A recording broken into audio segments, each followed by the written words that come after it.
Un mètre cube de neige à l'heure. C'est pas vrai, c'est pas vrai. Je raconte des histoires.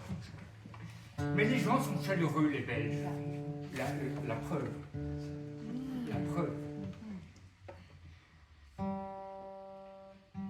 Donc l'histoire, elle a pris naissance en Belgique et puis elle a traversé les fleuves, les rivières, les canaux pour aller se présenter à Marseille, à Montpellier, à Avignon et pour revenir chez vous riche de plein d'émotions.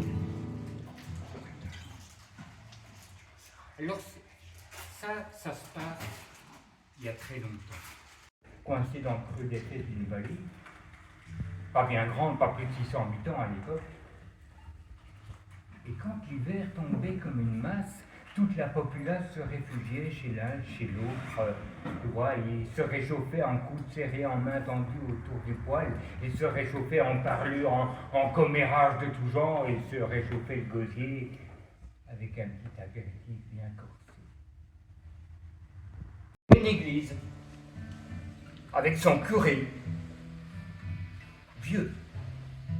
Il était vieux. Un homme bizarre, étrange. Il était là au cœur de son église, célébrant sa messe. Derrière lui, il y avait cette rangée d'enfants de chœur, là, tous blancs, immaculés blancs, tous raides comme des cierges. Son inspiration était si profonde que tu pouvais l'entendre jusqu'à l'entrée de l'église, c'est te dire. Un homme bizarre.